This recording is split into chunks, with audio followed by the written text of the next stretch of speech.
Hello अस्सलाम वालेकुम viewers. Welcome back to my YouTube channel. और मुझसे कुछ मेरे व्यूवर्स जो हैं वो पूछ रहे थे कि ईओबीआई क्या है और ईओबीआई के बेनिफिट्स क्या होते हैं, तो उसके बारे में एक वीडियो बना दें।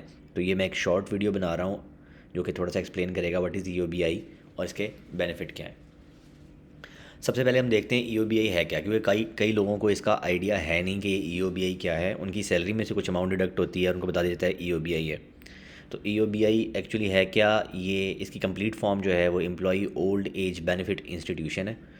और ये गवर्नमेंट का बनाया हुआ एक इदारा है जो कि आपको एक किस्म की सोशल इंश्योरेंस प्रोवाइड करता है या बेनिफिट प्रोवाइड करता है। और वो बेनिफिट जो हमारे पाकिस्तान में जिसको हम पेंशन का नाम देते हैं, तो ये पेंशन वाला बेनिफिट आपको प्रोवाइड करता है।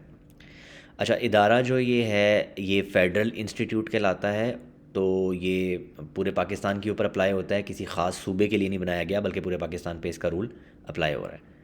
ये इदारा बनाया गया था 15 अप्रैल 1976 को, और तब से इसके अंदर स्लोली स्लोली चेंजेस आ रही हैं, एडवांसमेंट हो रही हैं, हर चीज़ें काफ़ी चीज़ें इसमें चेंज हो चुकी हैं। लेकिन जो इसका रूल ये कहता है कि जो भी ऑर्गेनाइजेशन है पाकिस्तान में जो ऑपरेट कर रही है, जिसके पास 5 या उससे ज़्यादा मुलाजमीन हैं, तो वो अपने आप को रजिस्टर करवाएगी ईओबीआई के साथ, और फिर उन मुलाजमीन की ईओबीआई की डिडक्शन करके इस इदारे में जमा करवाएगी। और फिर वो इदारा इवेंचुअली जब वो पर्सन इंटाइटल होगा या जब उसका हक बनता होगा, तो उस टाइम उसको पेंशन प्रोवाइड की जाएगी। अच्छा, ये 5 जो एम्प्लॉयज़ हैं इसमें हर तरह का एम्प्लॉई आता है। इसमें कॉन्ट्रैक्चुअल एम्प्लॉई भी आता है, part time employee, full time employee, even intern है, अगर आपके पास 2 माह के लिए आया तो उसको भी वो एम्प्लॉय कंसिडर करते हैं। एम्प्लॉय की डेफिनेशन में सारे वो लोग शामिल हैं जो कि तनख्वाह ले रहे हैं, किसी भी तरह से कोई मरात ले रहे हैं फ्रॉम योर कंपनी। अच्छा, हम थोड़ा सा बेनिफिट्स को देख लेते हैं। तो जैसे मैंने आपको बताया कि ये सोशल इंश्योरेंस है और पेंशन स्कीम है, तो द ओनली बेनिफिट, जो मेन बेनिफिट इसका है, वो आपको पेंशन प्रोवाइड करना है। ये इदारा आपको पेंशन प्रोवाइड करता है तमाम लोगों को, जो गवर्नमेंट एम्प्लॉय भी हैं या नॉन गवर्नमेंट एम्प्लॉय भी हैं। तो ये प्राइवेट एम्प्लॉयज़ के लिए ज़्यादातर स्कीम बनाई गई है। प्राइवेट इंस्टीट्यूट के सारे लोग इसमें रजिस्टर्ड होते हैं, कंपनीज रजिस्टर्ड होती हैं, लोगों की डिडक्शन होती है और फिर इवेंचुअली लोगों को पेंशन मिलती है। अच्छा, पेंशन कब मिलती है, ये एक क्वेश्चन है, ज़्यादातर पूछा जाता है कि ये बेनिफिट कब मिलेगा। तो उसके लिए जो टिपिकल इनका एक रूल है, इट इज़ कि आपकी एज 60 ईयर्स होनी चाहिए और आपने 15 ईयर्स तक इंश्योर्ड सर्विस दी हो। इसका मतलब है 15 ईयर्स तक आप किसी भी ऐसी कंपनी में काम कर रहे हों जहाँ से आपका ईओबीआई डिडक्ट होके सबमिट होता हो, जमा होता हो ईओबीआई इदारे को। अच्छा, ये 15 ईयर कंसेक्टिव ना भी हों तो कोई प्रॉब्लम नहीं है। अगर आप एक कंपनी में जब काम करते हैं 7 सालों के लिए और वो 7 साल उसका सबमिट करवाते हैं, फिर आप कंपनी छोड़ देते हैं, तो दूसरी कंपनी में जाएंगे जब उनका ईओबीआई होगा, तो क्योंकि आपका ईओबीआई आपके सीएनआईसी पे बना होता है, तो वहीं से स्टार्ट होगा। 7 ईयर्स ऑलरेडी काउंट होंगे और रिमेनिंग ईयर वहाँ से जमा होना शुरू हो जाएंगे। तो अगर आप कंपनीज चेंज करते हैं, स्विच करते हैं और किसी ऐसी कंपनी में बीच में काम करते हैं जो कि ईओबीआई में रजिस्टर्ड नहीं है, तो उनका सिर्फ काउंट नहीं होगा टाइम, बाकी सारा टाइम आपका 15 ईयर्स में काउंट होगा। ये एज जो है 60 ईयर्स, ये मोस्टली तो हमारे यहाँ पे मेल के लिए कंसिडर की जाती है, फीमेल के लिए और इन स्पेशल केसेस हमारे पास 55 ईयर्स के ऊपर भी आपकी एज को कंसिडर कर लिया जाता है कि आप एलिजिबल हो गए हैं कि आपको बेनिफिट मिल जाए पेंशन का। पेंशन जो मिलती है उसमें हमारे पास 4 डिफरेंट कैटेगरीज़ हैं। वो 4 कैटेगरीज़ कौन सी हैं मैं बताता हूँ। सबसे पहले तो ओल्ड एज पेंशन है कि आपने 15 ईयर्स की मिनिमम सर्विस दी हुई थी, 16 भी हो सकती है, 20 भी हो सकती है, ज़्यादा हो सकती है, इससे कम का ऑप्शन नहीं है। कम से कम आपको 15 ईयर्स तक ईओबीआई कंट्रीब्यूशन जमा होनी चाहिए आपके बिहाफ पे, आपके एम्प्लॉयर की तरफ से, और आपकी एज 60 ईयर तक आ जाती है तो आप इंटाइटल्ड हैं कि आप ओल्ड एज पेंशन के लिए अप्लाई कर दें और आपको ओल्ड एज पेंशन मिलना शुरू हो जाएगी। वो मैं नेक्स्ट स्लाइड में बताऊँगा आपको कि किस तरह मिलती है आपको और उसका क्या प्रोसीजर है। सेकंड जो सा है, अगर आप देखें तो हमारे पास एक ऑप्शन आता है सर्वाइवर्स पेंशन। अगर खुदा ना खास्ता आपको कुछ हो जाता है और आपकी ये सर्विस जो है कंप्लीट हुई हुई है 15 ईयर्स की, तो इस केस के अंदर आपको जो आपके वरसा हैं उनमें आपकी वाइफ जो है वो इंटाइटल्ड होती हैं, आप उनको उनकी लाइफ के लिए थ्रू आउट जो सा है पेंशन मिल सकती है। और इसी तरह अगर आपके बच्चे सिर्फ रह जाते हैं जो कि इसके ऊपर काम नहीं कर रहे, अभी 18 ईयर से कम है, तो उनके लिए भी पेंशन लगाई जा सकती है टिल द एज ऑफ 18।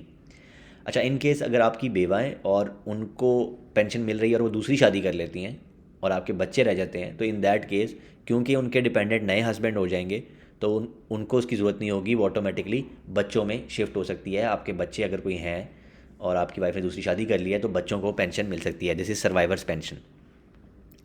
इसके बाद इनवैलिडिटी पेंशन, इसको लोग डिसेबिलिटी पेंशन भी कहते हैं, कि अगर आप कोई ऐसी इंजरी आपको हो जाती है कि जो आपका मेन जॉब था जिससे आप पैसे कमा रहे थे आप वो नहीं कर पाते हैं। फॉर एग्ज़ाम्पल आप ड्राइवर हैं और आपका हाथ और आपके बाजू खुदा न खास्ता उनको कुछ हो जाता है और आप गाड़ी नहीं चला सकते या आप चला नहीं सकते गाड़ी किसी भी वजह से, तो आपको पहले ही पेंशन मिलना शुरू हो जाएगी। इसके लिए ये शर्त 15 ईयर्स की नहीं है, it's somewhere less than that, 5 years plus I guess, लेकिन आपको इनवैलिडिटी पेंशन मिलना शुरू हो जाती है। उसके बाद लास्ट है ओल्ड एज ग्रांट, और ये सुपर एन्यूएशन के केस के अंदर होता है। सुपर एन्यूएशन का मतलब ये है कि अगर आप अपनी एज जो है जो कि 60 ईयर्स है, और इन सम केसेस जैसे फीमेल्स के लिए मैंने कहा था कि 55 ईयर भी सुपर एन्यूएशन एज कंसिडर की जाती है। अगर आपका ऐसा केस है कि आपकी एज 60 क्रॉस कर गई या 55 क्रॉस कर गई इन केस ऑफ फीमेल, तो चाहे आपकी सर्विस 15 ईयर्स की नहीं भी हुई, आपने सिर्फ 5 ईयर सबमिट करवाया है या इवन लेस दैन दैट जमा करवाया है, आपको ओल्ड एज ग्रांट मिलना शुरू हो जाएगा, बिकॉज आप एज की लिमिट को क्रॉस कर गए हैं। तब यहाँ पे ये दोनों रूल अप्लाई नहीं होते, आप सिंगल रूल के थ्रू भी आपको पेंशन मिल सकती है। तो ये जनरल बेनिफिट थे इसके। कंट्रीब्यूशन की थोड़ी सी बात कर लें, लोग पूछते हैं अक्सर कि कंट्रीब्यूशन क्या होता है, ये क्वेश्चन एचआर में भी पूछ लिया जाता है अक्सर।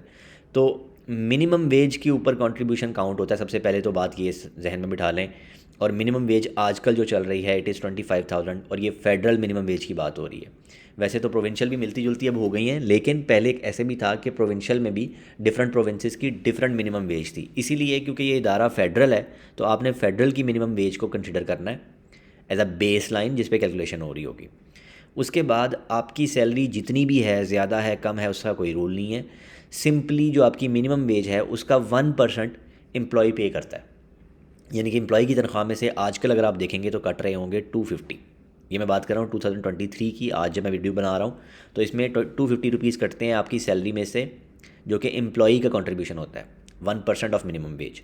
इसी तरह 5% ऑफ मिनिमम वेज जो है वो एम्प्लॉयर कंट्रीब्यूट करता है, जो आपका कंपनी है आपकी वो कंट्रीब्यूट करती है, वो 5% बनता है ऑफ मिनिमम वेज, वो 1250 बनते हैं। इन टोटल जो चीज़ EOBI के पास कंट्रीब्यूशन जा रही है वो 1500 रुपया पर पर्सन सबमिट हो रही है। तो अगर ये मिनिमम वेज बढ़ के 30 हो जाती है तो एम्प्लॉई की कंट्रीब्यूशन 300 हो जाएगी और एम्प्लॉयर की कंट्रीब्यूशन 1500 हो जाएगी, तो ये 1800 बन जाएगा। तो इस तरह इसकी कुछ कैलकुलेशन होती है, हर सैलरी में से हर बंदे की फ़िक्स अमाउंट 250 कट रही है एज ऑफ नाउ। अच्छा, करंट पेंशन जो आपको अमाउंट मिल रही है आफ्टर लास्ट अपडेट जो 2019 में हुआ था वो 8500 रुपीज़ है। 8500 रुपीज़ आपको पेंशन के तौर पे हर मंथ मिल जाता है when you are entitled for that pension scheme. Recent एक जो इम्प्रूवमेंट हुई है कि EOBI ने अपना पोर्टल जो है वो कंबाइन किया है और अपना फाइनेंशियल सारा बैंक अल्फला के साथ कोलैबोरेट कर लिया है। इससे पहले ये नेशनल बैंक में होता था तो काफ़ी हैसल्स थे, अभी तो ये हैसल काफ़ी ख़त्म हो गए। अब आपको जब सबमिट करवाना है तो उसमें भी इतना प्रॉब्लम नहीं, because it is a private bank. और दूसरा ये है कि आपको अब पेंशन लेने के लिए भी लाइनों में लगने की ज़रूरत नहीं है, बिकॉज अल्फला बैंक ने अपना एक स्पेशल डेबिट कार्ड इंट्रोड्यूस करवाया है फॉर EOBI। वो जो डेबिट कार्ड है उसके ऊपर आप बैलेंस इंक्वायरी कर सकते हो, कहीं पे भी पॉइंट ऑफ सेल पे यूज़ कर सकते हो, किसी परचेज़ करने के लिए कोई भी चीज़, कैश विदड्रॉ कर सकते हो। बैंक अल्फला के ATMs पे चलता है और वन लिंक के ATMs पे ये वर्किंग करता है। अच्छा, पेंशन जो है वो आपको हर मंथ के फर्स्ट को ट्रांसफ़र कर दी जाती है आपके स्पेसिफिक अकाउंट में जो बैंक अल्फला में ओपन हो जाता है आपका, जिसको आप वहाँ से निकलवा सकते हैं। इसमें एक छोटी सी चीज़ याद रखिएगा कि जो आपका बैंक अकाउंट है वो आप सिर्फ पेंशन के लिए ही यूज़ कर सकते हैं और उसमें पैसे जो जमा होते हैं वो सिर्फ EOBI की तरफ से ही आते हैं। आप ख़ुद इसको जनरल अकाउंट के तौर पे ऑपरेट नहीं कर सकते, आप ख़ुद उसमें पैसे ट्रांसफ़र नहीं कर सकते या डिपॉजिट नहीं कर सकते। यकम को पैसे आते हैं, आप निकलवाना चाहें आप निकलवा लें, नहीं तो वो उसमें जमा हो सकते हैं, आप जब मर्ज़ी निकलवा सकते हैं उनको, लेकिन आप हर मंथ भी उसको निकलवा सकते हैं। तो ये थोड़ी सी इन्फॉर्मेशन थी जो मुझसे मेरे कई व्यूअर्स जानना चाह रहे थे। आई होप आप लोगों को इसमें कोई ना कोई इन्फॉर्मेशन जो है वो मिली होगी, आपके क्वेश्चंस का आंसर हो गया होगा। लेकिन अगर स्टिल आपका कोई क्वेश्चन है तो आप मुझे मैसेज में इसमें कमेंट में लिख के बता सकते हैं। और अगर आपने मेरा चैनल अभी तक सब्सक्राइब नहीं किया तो काइंडली मेरे चैनल को सब्सक्राइब कर दें और इस वीडियो को लाइक कर दें और बेल के आइकन को प्रेस कर दें, सो दैट मैं फर्दर इन्फॉर्मेशन आपको शेयर करता रहूँ about different topics. Thank you so much.